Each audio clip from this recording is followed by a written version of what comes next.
Somewhere today in Australia there will be a headline that reads, "Magpies beat lions." There may even be some fans in here. No doubt the details will tell of a close fight, of the magpies getting up in the end, and of the lions being vanquished by a very slim margin.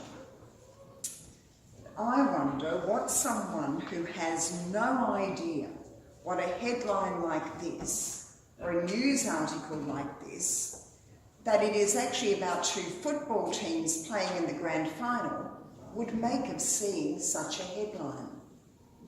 After all, magpies, although territorial in nesting season, really don't look like any kind of match for lions. That majestic animal, often called the king of the jungle. And the trill of the magpie doesn't seem like any kind of match against the great roar that the lion emits that can be heard from 8 kilometres away. Well, today we are keeping and celebrating not the winner of the AFL Grand Final, although there may be some fans of Collingwood in the congregation, but we are celebrating that day of the year when we tell a story which has a very different headline. Today we celebrate the festival and the story and the wonder of God's holy angels, of otherworldly beings that turn up in the Bible in different ways and different places. Otherworldly beings that bring messages to humans from God, that accompany people in times of need, that protect and defend and are willing to wage war in the heavenly places as they stand alongside and for and with God. It is an amazing headline and an incredible story, even though not everybody quite gets it.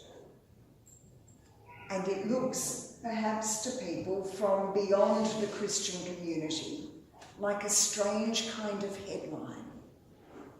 Imagine the headline from Revelation, "War broke out in heaven."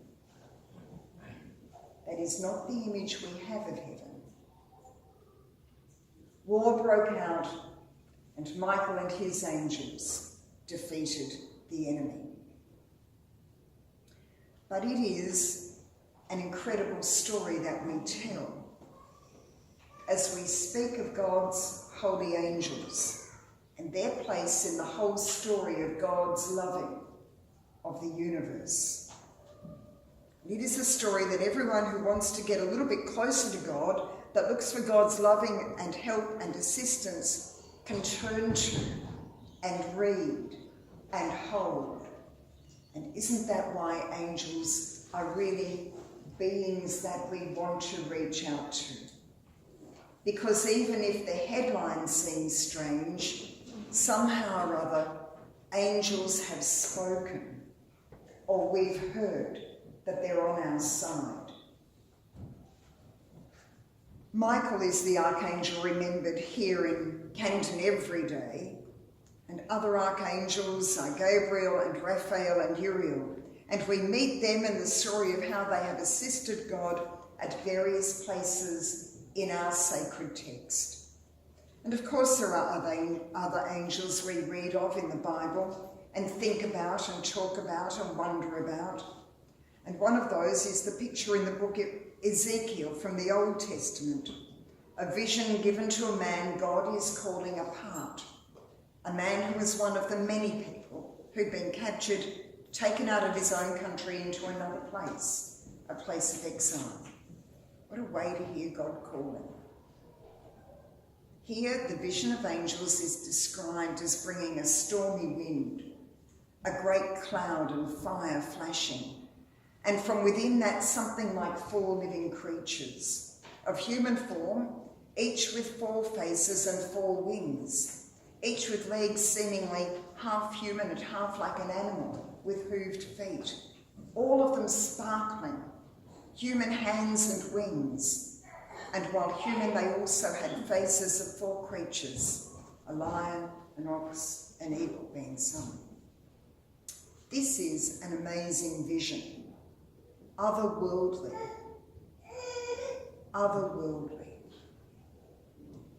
Angels are otherworldly beings, and in the Bible, when we read about them, we know that we're standing on the territory which belongs to God, and which is somewhat beyond human understanding.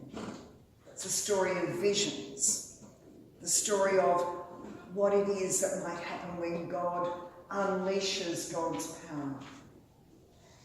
The word angel means messenger, and angels are messengers of God, sent by the God of heaven and earth as they help us on our path to salvation.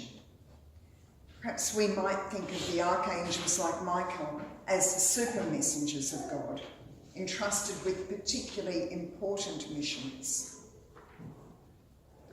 Those archangels, each of their names ends in El, a Hebrew ending referring to God. Michael in Hebrew means who is like God. Raphael means God heals. And Gabriel in Hebrew means God is my strength.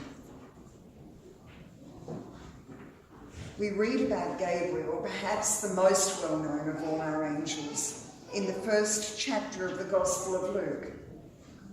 And in the Anglican Church, we read this story more than once a year. Many of us are familiar with the story of the Annunciation, the story of Gabriel visiting that young woman Mary with a promise and a task from God. Luke chapter 1 says, the angel Gabriel was sent by God to a town in Galilee called Nazareth, to a virgin engaged to a man whose name was Joseph. The virgin's name was Mary. The Archangel Michael also appears, as we've read this morning, in the book of Revelation, the last book in the Bible texts. When Lucifer rebels against God, Michael defeats him and expels him from paradise.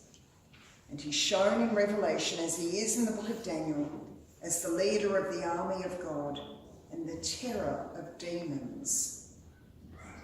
And his name becomes a taunt against the pride of Lucifer, the one who wanted to take God's place.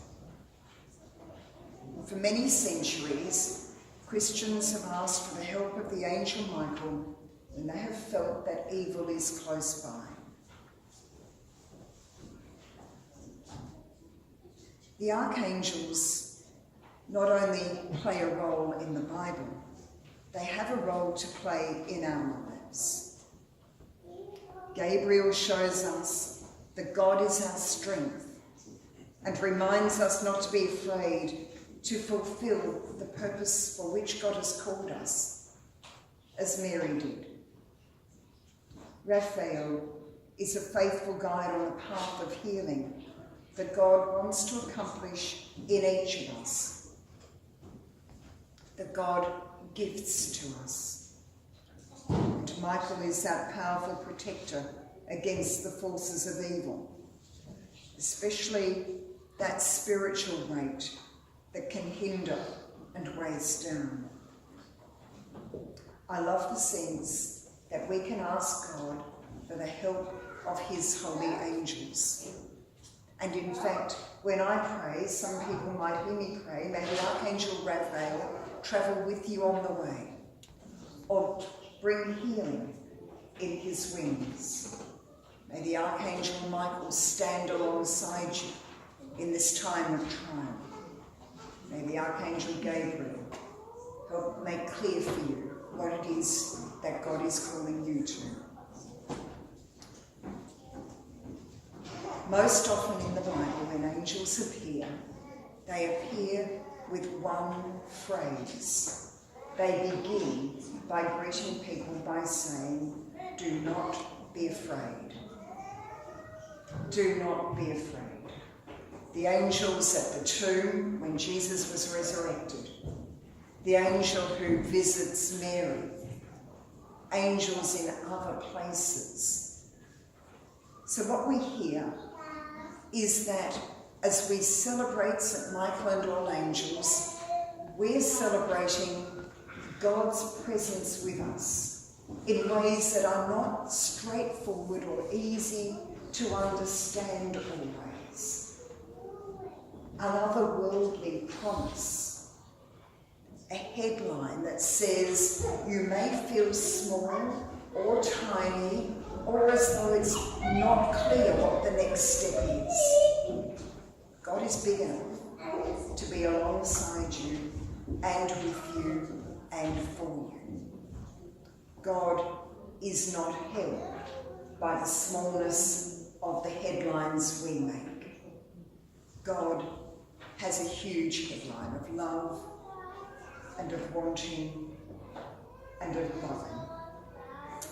So, angels come to bring an assurance that God is with them, and in their lives there is nothing to fear. They are messengers, defending, caring, announcing, companioning, and all this so that we human beings might know that God's love is close to us, alongside us, with us, for us, no matter what our story is, no matter what the headline of our life is right at the moment. So may it be for you, Ella, and Aliyah, and Yasiel, as you travel on with God today. May his holy angels watch over each of you as guardians of your lives and your peace, as you come to know God's love in Jesus more and more. Amen.